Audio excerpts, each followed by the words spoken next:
Hello everybody, Maven here, and when Lucky Raspberry got updated in Season 20, I thought it was trash. I thought it received a massive nerf, but I was wrong. It was actually a massive buff. It's just because I didn't really know what it really did, because Bungie kind of has this reputation of not updating things when they should be updated. So for the first full month of Lightfall, a lot of the exotics that got overhauled didn't actually get their in-game descriptions changed, and Lucky Raspberry was one of those. And so I didn't really know what it really did. So I ignored this exotic for months and months and months. And now that I take a second glance at it and see what it really does, it's actually really powerful and a lot of fun to use. So to me, it kind of feels like pre-nerf Starfire Protocol. And I know not everybody watching this was here for pre-nerf Starfire Protocol, but that was basically like infinite fusion grenades. You would like just deal damage while you're standing in an empowering rift or a well of radiance, and your grenade energy would just zip up so you can spam grenades. Lucky Raspberry has the same sort of like pre-nerf Starfire functionality, except, you know, arc bolt grenades with jolt aren't nearly as strong as touch of flame fusion grenades with ignitions. However, it still functions the same, but you don't need empowered damage. So let me break down what it actually does and the entire build that I did with it. So let's get to it. Don't forget to drop a like, and I hope you enjoy.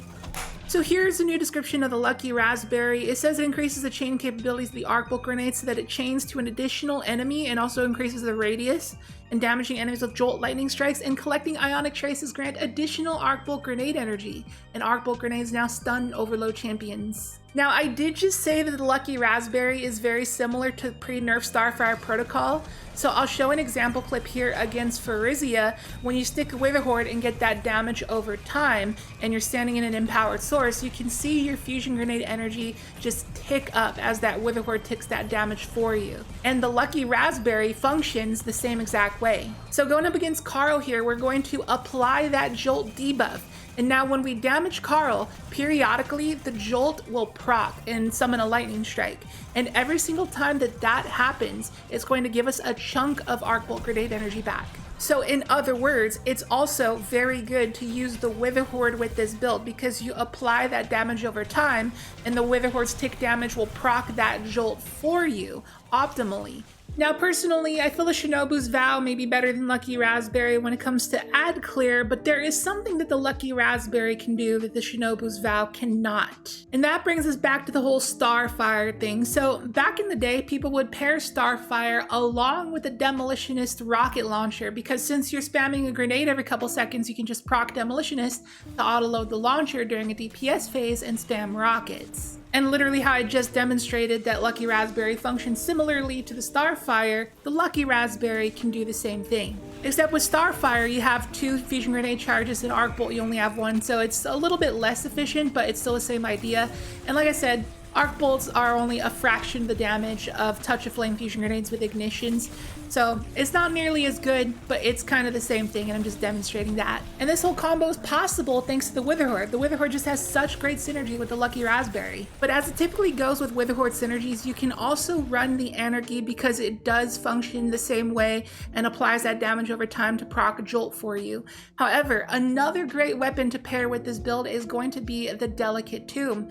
Running this means that you cannot run the Witherhoard because it takes up the exotic slot. However, this weapon has such great synergy with this build. It says that final blows with this weapon have a chance to generate an Ionic Trace, and remember, the Lucky Raspberry does say that Ionic Traces grant additional Arc Bolt grenade energy. Additionally, when you collect that Ionic Trace, your next shot will jolt targets on hit.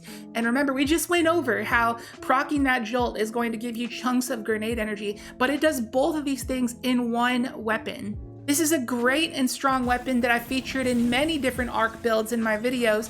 However, one thing that I never really talked about with the Delicate Tomb is that when you hip fire with it, it actually does more damage than when you aim down sights with it because it generates more bolts. So try to hip fire with this thing as much as you can. Now, this weapon does generate mad amounts of arc bolt grenade energy, but the big reason why I'm not maining it with this build is because of the ammo situation. So with the reserve mod, you can hold 26 ammo with this thing, which is great. However, I only typically make builds based around maining a special weapon when I can run the special ammo finisher setup. However, with this build, I'm using my armor charge for a different reason that we'll get into later. So I cannot use special ammo finisher, so therefore I am not choosing to main this weapon with this build, but huge honorable mentions because this is a great weapon for this build. Now, just a quick little tangent, but I was pairing the Delicate Tomb along with the demo Song of Your Ute, just in case I ran out of ammo, and then my primary was a Hung Jury with Kinetic Tremors.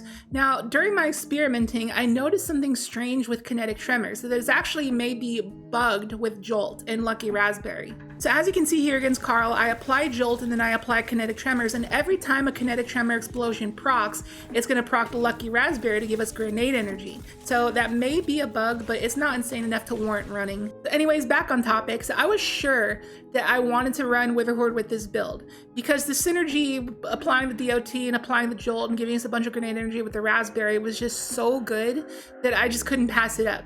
So what you're going to want to pair that with as your primary is something with Volt Shot. Volt Shot is going to be very important to run. And this is important for a couple reasons. Kind of the same reasons with the Delicate Tomb is because you apply Jolt, so that gives you the energy from Lucky Raspberry, but also Ionic Traces. So because we are running Spark of Ions, defeating a Jolt to target creates an Ionic Trace, Volt Shot applies the Jolt, the Trace gives us additional Arc Bolt energy, so you can see the loop here and why we really want Volt Shot with this build. Now when it comes to all of our Volt Shot weapon options in the game, some people might be drawn towards the Tarnished Metal or Oversoul Edict because they have demo Volt Shot, which has great synergy for getting back your Arc Bolt grenades, but unfortunately, this is a 200 RPM scout rifle, and this is a pulse rifle. They are some of the worst ad clear archetypes. Pulse rifles are the worst weapon types in PvE, and even after the buff they're going to receive next season, I still believe they're going to be garbage, so I would not recommend these despite the perk options. And next there is the Path of Least Resistance, but like I said, I'm not going with the infinite special ammo finisher setup, so that's why I'm not running this. However, if you were doing endgame content,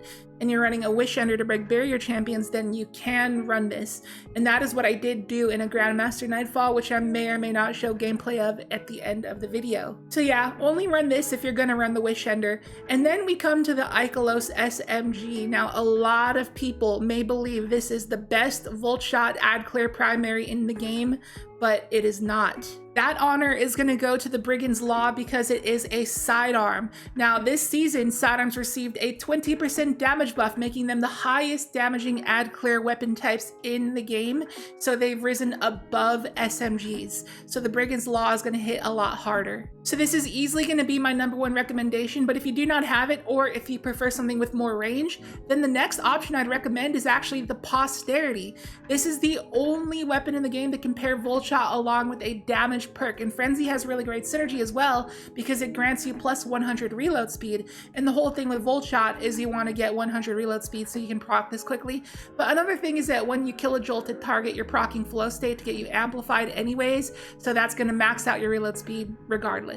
So I ultimately ended up on Witherhoard, Brigand's Law, and Wendigo with auto-loading Explosive Light because this build makes a lot of orbs so we can easily proc Explosive Light. There's other options in the heavy slot though, like you got the Hothead, you got the Song of Your Ute, you got the Storm Chaser, there's a lot of things you can run. Now finally, let me show a demonstration and a full breakdown of how we're able to get our grenade energy back as fast as we can. So like I already said, Volt Shot along with Spark of Ions to create an Ionic Trace when defeat a jolted target is proccing both abilities in the middle of Lucky Raspberry's text here. So here's a quick demonstration of that. Kill an enemy, proc Volt Shot, throw away our grenade, jolt and kill the next enemy and create an Ionic Trace, and just like that, we have like over half our grenade energy back. Now here is how we're going to top off the rest of that grenade energy. We are going to dodge because that procs Bomber.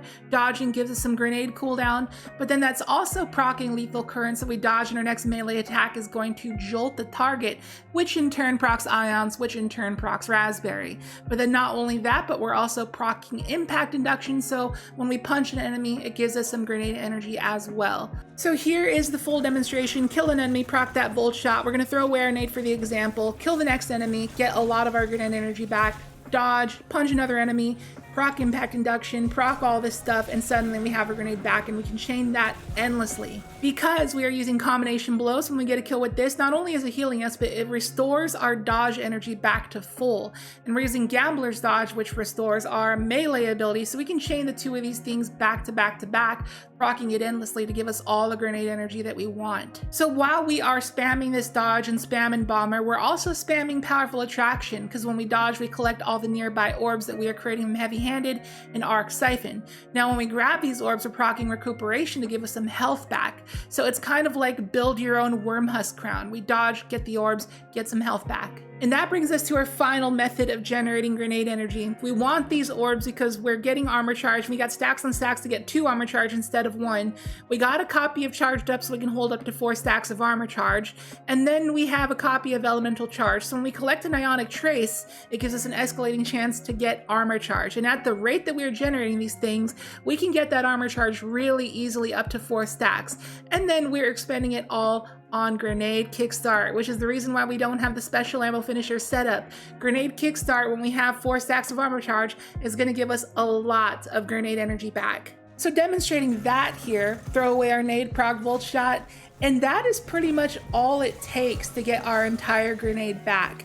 And this is another thing that we're pretty much spamming nonstop. So yeah, the ability regeneration of this build is ridiculous. You just never run out. And if you do run out of grenade energy, simply just proc volt shot and there you go. Or just dodge and punch something and there you go. It's as easy as that. Now let's just quickly go over the rest of the build that I missed, I didn't go over yet. So we got Spark of Amplitude, rapidly defeating targets while you're amplified, creates an orb of power. That's just great and contributes to recuperation for our survivability and our powerful attraction. And then we got Spark of Shock to make our arc grenades jolt targets. Now I heard that Lucky Raspberry intrinsically makes your grenades jolt targets. I don't know if that's true or not. To be honest with you, I didn't test it. I probably will, so this may or may not be subtracted from the build. And then Spark of Discharge makes our arc weapon final blows have a chance to generate an ionic trace, which obviously is great for our raspberry ability. And then we got hands-on and ashes to assets for more super energy, and then we got just double resist. It doesn't really matter, it depends on the activity. And then we have Reaper to make an orb on our next weapon kill after dodging. Here is our stat distribution. Always know that you gotta have a minimum of 3 intellect and a minimum of 100 resilience. The rest is up to you. I'd recommend investing into discipline and mobility. Don't really have to worry about strength because our Gambler's Dodge already gives us our melee back. And then recovery doesn't really matter in PvE. Now on to the gameplay. I'll show a clip from a solo legend lost sector, or maybe I showed that earlier in the video. I don't know. But yeah, just to show that something to explain about the Lucky Raspberry is I feel that it is an exotic that is better in tougher content rather than easier content. The reason for that is because when you apply Jolt to a target, you want to be able to continually shoot that target and proc Jolt. You proc your Raspberry to give you more grenade energy. But in easy content, enemies will just die to your arc bolt. So it's weird. It's the only other exotic that does that as opposed to Controverse Hold. Controverse Hold was the only other exotic that is only good in tough content and not as good in easy content. So Lucky Raspberry kind of follows suit. So it's stronger in endgame content than it is in patrol. And with that being said, I may even show Grandmaster gameplay in this video at some point. I don't know how I'm gonna edit the video yet, but yeah, it holds up. The build does hold up in endgame content. It really shines at dealing with ad clear and overload champions. So for the gameplay loop with this build, it's pretty much just grenade, dodge, punch, grenade, dodge, punch, grenade, dodge, punch, and you just kind of repeat that. Proc volt shot with your sidearm wherever you can, but it's mainly just grenade, dodge, punch. And even if you're doing tougher content, just if you find a miner, punch it. Don't do that in real life though, just do that in the game. And it's good when you stun a champion and stick a Wither Horde to it, apply that jolt via the punch or the arc bolt grenade, stick the Wither Horde, and that's just pretty much immediately gonna refund your grenade because of the Lucky Raspberry's jolt ability. So it is great for dealing with tougher targets. This build really shines at dealing with fat targets because of that ability. Now for the third time, the arc bolts aren't nearly as strong as Touch of Flame fusions, but it's kind of like a more flexible version of Starfire. Like you sacrifice the grenade power, but you don't need to be standing in an empowered source. All you gotta do is apply Jolt, which arguably is easier. And another great thing to know about this build is when you're doing tougher content that has unstoppable champions, you can simply take off combination blow and throw on disorienting blow because it blinds. And arc blind will stun unstoppable champions. So your subclass alone can deal with overloads and unstops. All you gotta do is deal with barriers. Now in the Grandmaster gameplay, I actually used the Wish Ender and Path of Least Resistance with Volt Shot. However, what I should have used was the Delicate Tomb and then a bow, because the bow can deal with the barriers from Devil's Lair, and then the Delicate Tomb can actually deal with both unstops and overloads because, you know, it intrinsically can apply Jolt, but then as a fusion in this season there is Unstoppable Fusion. So you can deal with 2 champions with Delicate Tomb as well. So there you have it. I said all I needed to say about Lucky Raspberry. To be honest with you, I'd still use Shinobu's Vow because I find it to be a funner exotic and it's a lot easier to land the grenades and easier to jolt with. However, the Lucky Raspberry it's just something that I thought was trash before, and even when I re-reviewed it after the updates and tried it out and didn't really know what it did, I said it was trash in a video, but this is just a proof of concept to show that I was wrong, and it does a lot crazier things that I expected. So it's no joke. It's just the Hunter's Starfire. So anyways, as usual, I'll leave a dim loadout link to this build down below in the description and the pinned comment if you would like to give it a try. And if you got any buddies who are Hunter mains, I'd appreciate if you share the video with them. I'm sure they find it enjoyable. So that's going to do it for this one. I hope you enjoyed it. If you did, be sure to hit the like button and drop a comment, because interacting with a video like that really helps out the algorithm. Really goes a long way, so I'd appreciate it if you clicked on something. And if you are new here, please consider subscribing. Would love to have you here. And with that, I'll catch you in the next video. See you later.